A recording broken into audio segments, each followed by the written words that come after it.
सोचे जरा, अगर किसी पूरे राज्य की किस्मत सिर्फ 3 पहेलियों के जवाब पर टिक जाए तो। आज हम एक ऐसी ही दिलचस्प लोक कथा में उतरने वाले हैं जहां बात सिर्फ सवालों की नहीं बल्कि बुद्धिमत्ता, चरित्र और एक ऐसे छुपे हुए सच की है जो सब कुछ बदल कर रख देगा। तो कहानी की पूरी बुनियाद टिकी है इन 3 पहेलियों पर। ये महज सवाल नहीं थे, ये एक ऐसी चुनौती थी जो एक पूरे साम्राज्य का भाग्य लिखने वाली थी। तो चलिए देखते हैं कि ये सब शुरू कहां से हुआ। कहानी में 2 राजा हैं, एक तरफ राजा प्रताप सिंह और दूसरी तरफ एक बेहद घमंडी राजा विक्रम सिंह। अब विक्रम सिंह को अपनी बुद्धिमानी का बहुत घुमान था, तो खुद को बेहतर साबित करने के लिए उसने राजा प्रताप सिंह के सामने 3 ऐसी पहेलियां रखीं और कहा कि इनका जवाब तो सिर्फ एक सच्चा बुद्धिमान राजा ही दे सकता है। तो पहली पहेली सामने आई। ऐसी कौन सी चीज है जो ऊपर तो जाती है लेकिन कभी भी नीचे नहीं आती? सुनने में शायद ये सवाल थोड़ा आसान लगे, लेकिन इसका जवाब काफी गहरा था। दूसरी पहेली ने तो सबको और भी ज्यादा उलझा दिया। मछली पानी में रहकर पानी कब पीती है? अब ये एक ऐसा सवाल था जिसका जवाब देना लगभग नामुमकिन लग रहा था। भाई, पानी के अंदर कोई मछली पर कैसे नजर रख सकता है? और फिर आई तीसरी और आखिरी पहेली।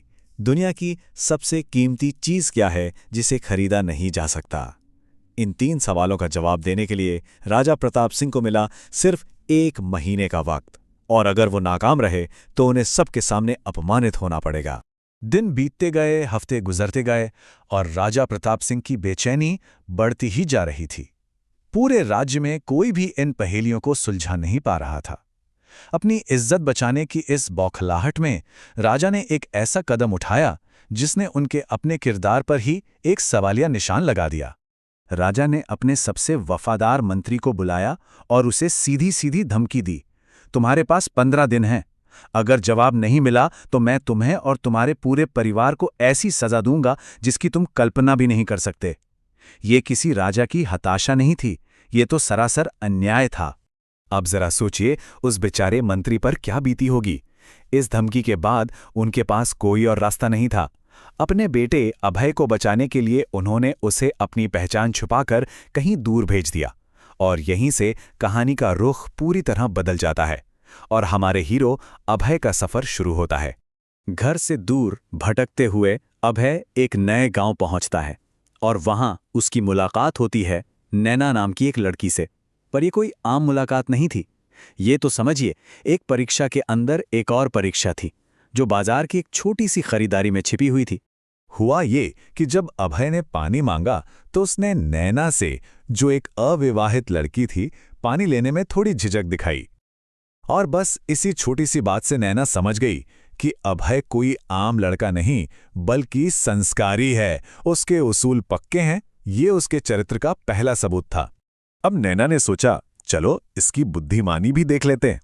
उसने बाजार से कुछ सामान लाने को कहा, लेकिन सीधे सीधे नहीं बल्कि पहेलियों के रूप में। हर चीज का जिक्र घुमा फिराकर किया गया था, पर अभय ने बिना किसी मुश्किल के इन सभी पहेलियों को सुलझा दिया, जिसने नैना को बहुत इम्प्रेस किया। अभय की होशियारी और अच्छे व्यवहार ने नैना का दिल जीत लिया। उसने मदद करने का फैसला तो किया, पर एक शर्त के साथ। और ये कोई मामूली शर्त नहीं थी, ये एक ऐसा सौदा था जो पूरे राज्य का भविष्य बदलने वाला था। अभय को अब यकीन हो गया था कि नैना ही वो इंसान है जो उसके परिवार को इस मुसीबत से निकाल सकती है। तो उसने सब कुछ सच सच बता दिया कि वो एक मंत्री का बेटा है और उसका पूरा परिवार एक बहुत बड़े खतरे में है। ये सुनकर नैना मदद के लिए तैयार हो गई, पर उसने अपनी शर्त रखी। मुझे जवाब पता है, मैं मदद करूंगी, पर हमारी शादी के बाद तुम्हें मुझे 2 दिनों के लिए राजा के महल में बेरोक टोक आने जाने की इजाजत दिलवानी होगी। ये शर्त थोड़ी अजीब थी। आखिर नैना महल में ऐसा क्या करना चाहती थी? तो चलिए अब कहानी के उस मोड़ पर चलते हैं जहां सबका भविष्य तय होने वाला था। शादी के बाद अभय और नैना राजा प्रताप सिंह के दरबार में पहुंचे। पूरे राज्य की नजरें नैना पर टिकी थी, वही लड़की जो उन 3 नामुमकिन पहेलियों का जवाब देने आई थी। तो भरी सभा में नैना ने बोलना शुरू किया, बिना किसी झिझक के। पहली पहेली का जवाब, उम्र, जो सिर्फ बढ़ती है कभी घटती नहीं। फिर उसने तीसरी पहेली का जवाब दिया, वक्त, दुनिया की वो सबसे कीमती चीज जिसे कोई नहीं खरीद सकता। राजा और पूरा दरबार नैना की बुद्धिमानी देखकर हैरान रह गए। 2 जवाब तो मिल गए और सब हैरान थे। लेकिन वो सबसे मुश्किल सवाल अभी भी हवा में लटका हुआ था। मछली पानी में रहकर पानी कब पीती है? इसका क्या जवाब हो सकता है? ये तो एक ऐसा सवाल था जिसका कोई सीधा जवाब हो ही नहीं सकता। और यहीं नैना ने वो चाल चली जिसकी किसी ने उम्मीद नहीं की थी। उसने बड़ी शांति से राजा से कहा, महाराज, इस सवाल का जवाब आपके अपने ही महल में छिपा है। ये जवाब नहीं था, ये तो खुद एक और पहेली थी जिसने रहस्य को और भी गहरा कर दिया। तो अब पता चला कि नैना ने वो 2 दिन महल में रहने की शर्त क्यों रखी थी। महल में अपनी 2 रातों के दौरान नैना ने एक नौकर मदन लाल को चुपके से रानी के कमरे में जाते हुए देखा था। उसने उनकी बातें भी सुनी और उसे पता चला कि उन दोनों के बीच सालों से एक गुप्त रिश्ता था, एक ऐसा धोखा जो राजा की नाक के ठीक नीचे चल रहा था। और फिर नैना ने उस पहेली का जवाब एक ऐसी कड़वी सच्चाई से जोड़ा जिसे सुनकर सब सन्न रह गए। उसने कहा, महाराज, अगर एक राजा अपने ही महल में ये नहीं जान सकता कि उसकी अपनी पत्नी क्या कर रही है, तो फिर भला कोई इंसान ये कैसे जान सकता है कि पानी में छिपी एक मछली कब पानी पीती है?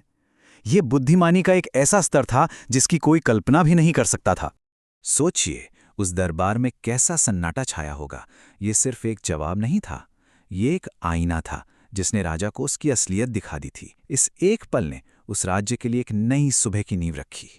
और इसके बाद कहानी ने बहुत तेजी से करवट ली। रानी और उसके प्रेमी को फौरन बंदी बना लिया गया। इस धोखे से टूटे हुए राजा प्रताप सिंह ने अपनी राजगद्दी ही छोड़ दी और उन्होंने अभय को नया राजा और नैना को नई रानी घोषित कर दिया। एक बुद्धिमान फैसले ने एक झटके में तख्ता पलट कर दिया। जाते जाते पूर्व राजा प्रताप सिंह ने जो कहा वो इस कहानी का दिल है। उन्होंने कहा, इस राज्य को नैना जैसी गहरी समझ और बुद्धिमत्ता वाली रानी की जरूरत है। मैं अभय को नया राजा घोषित करता हूं। ये इस बात का सबूत है कि सच्चा नेतृत्व जन्म से नहीं बल्कि ज्ञान और विवेक से मिलता है। तो ये कहानी आखिर में हमें एक बहुत बड़े सवाल के साथ छोड़ जाती है कि असली बुद्धिमानी आखिर है क्या? क्या वो चतुराई जिससे सिर्फ चालाक पहेलियां पूछी जाती हैं, या फिर वो गहरी समझ जिससे जिंदगी की उलझी हुई पहेलियों को सुलझाया जाता है?